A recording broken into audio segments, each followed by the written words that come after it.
Hello, Taurus, and welcome to your reading for the week of April 10th.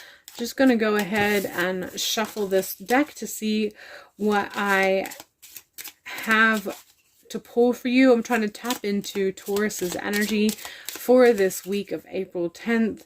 And all I see is green. I see green, open. It's not really a field as much as rolling hills, but there are a lot of them. And contentment is a word that kind of comes in with that the more I try to tap into that sort of scenery. So contentment, maybe even a sense of grounding, but that sense of grounding we get when we reconnect with nature, you know. So whenever we've had like a bad week and we just go for a walk, not to walk it off as much as just to be out and breathing in the air and seeing the colors that nature provides. That sort of grounding that occurs in that moment when we experience being out of nature. And I think that the other part of that is also to call you to go out in nature. If you've not been out in nature, if you spent a lot of time indoors in the prior week, and even as you begin this week, the week of April 11th, you might find yourself needing that sense of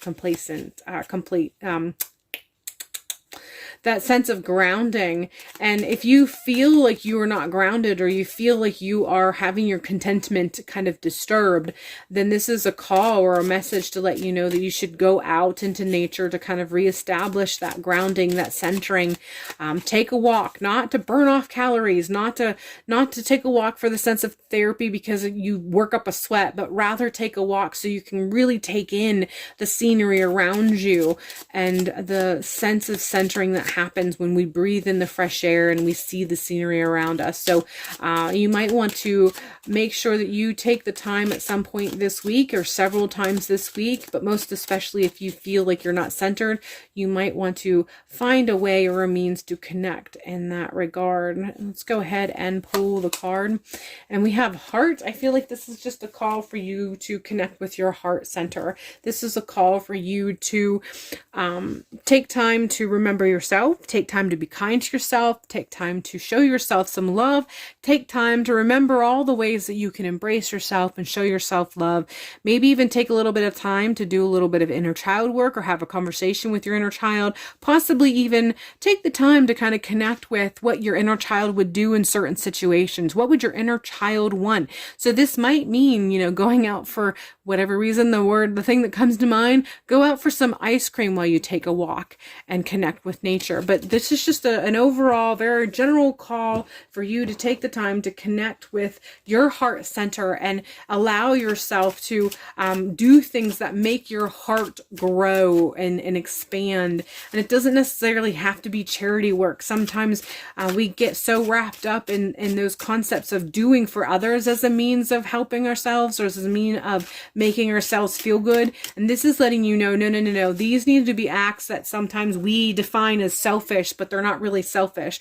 These are the sorts of acts that you need to be participating in as you move through this week. So if you have a certain sort of thing that you think of as an indulgence, and so you only do that thing as a reward, you want to make sure you kind of take the time to maybe allow yourself to enjoy that, but instead of seeing it as a reward, see it as an act of love, and allow yourself to love yourself in those moments. So let's go ahead and finish shuffling the second deck so I can go ahead and see what sort of card I'm going to be continuing or expanding on this particular reading with.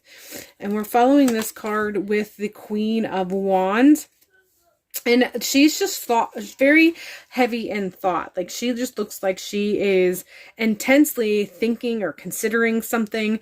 And it's almost making her look brooding. It's taking her joy away for whatever reason. And so I'm just going to stick with looking at the imagery here instead of trying to define the word a queen or wands. I'm just going to stick with the imagery here because that's what I'm being pushed to look at. And she's got sunflowers around her and she's got yellow and green around her. But she just seems so heavy in thought. She just looks like she is constricted from the inside out. And I feel like there is an overall sense that you have the potential of experiencing this, and they want you to not engage with that too much. They don't want you to sit there so long and contemplate on these matters to the point of actually starting to calcify your emotion or state of emotion.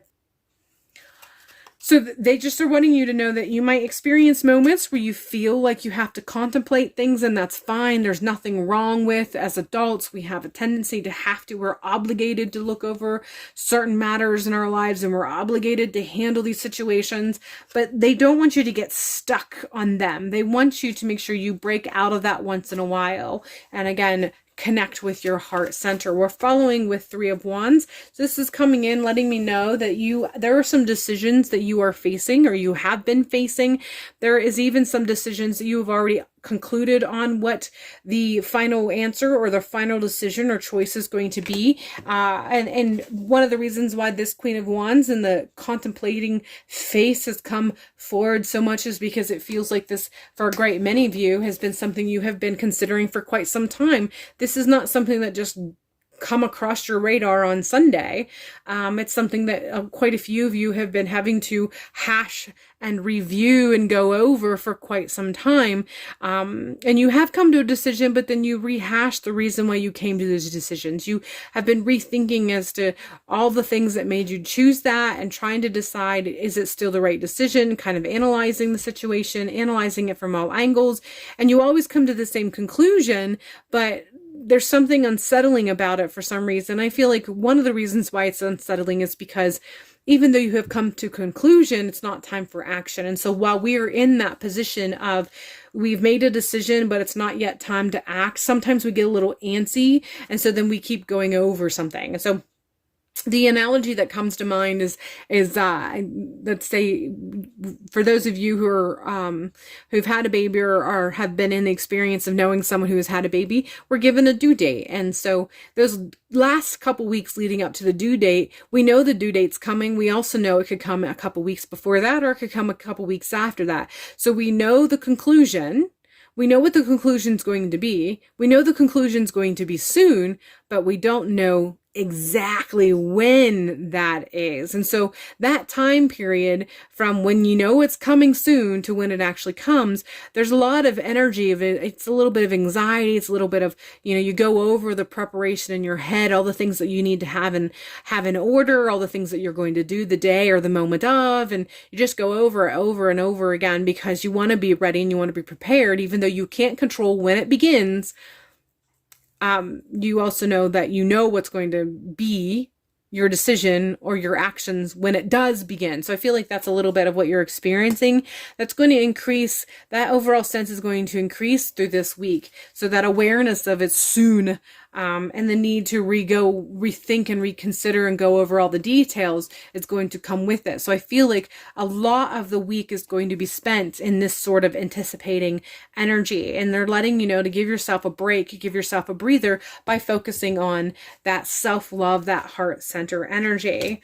We're finishing with this deck with the Knight of Pentacles. And this is just kind of tapping into that overall energy of being stoic and prepared, being grounded, knowing, having knowledge and wisdom, but also feeling very confident in your decision and very confident, and you will know when to take that action. So there's confidence in what you know. And so this is what I feel is coming through with the Knight of Pentacles, that confidence in what you know. So even, and it just seems like there's a lot of emotions that almost seems mixed, because it's just this weird, you're contemplating and brooding over something, you know what the conclusion is, but you still feel like you have to rehash it. And you have confidence in what you know, you have confidence in what you've already decided, but no matter what, because you're in this weird waiting period, you keep going over it. You keep revisiting that decision, revisiting all the things leading up to that decision, revisiting all the information. And then you always conclude that you know what you're thinking, you know what you're doing, you know what you're deciding. But again, because you're in that weird plateau of waiting, you go over it. Again, breaking the cycle with spending time with heart center, spending time doing those things that you know makes you feel very expansive on the inside, makes you feel like you are giving to your heart center. This is how you break that cycle. This is how you nurture yourself. This is how you take care of yourself while you're going through this weird week of prepping, but being confident in how you've prepped, but still feeling like you got to go over it one more time. All right, spruce up your nest is the last card that we have in this particular reading. And I feel like this is also kind of taking in doing things for heart center, but also sort of taking care of yourself and breaking the cycle that you were experiencing. And one of the things that you can do is a little bit of spring cleaning, decluttering, wiping down the walls. A lot of times just cleaning our house makes a huge shift in our energy. Our house is where we live. It fills up with our energy. And when we clean our house, when we do a really good cleaning, you know, if it's just organizing something that's cluttered, if it's decluttering and throwing things out, even if it's just vacuuming, cleaning the baseboards and dusting the shelves, when we do any type of cleaning, we sort of create a shift in the energy.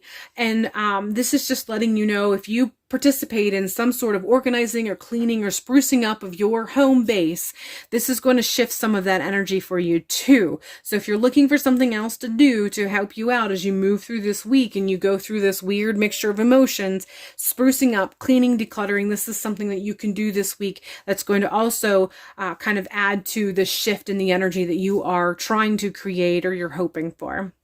All right, Taurus, that is all I have for you for this week. I hope this has given you some insight and clarity about the week that you're going to experience, and hopefully I will see you in a future video.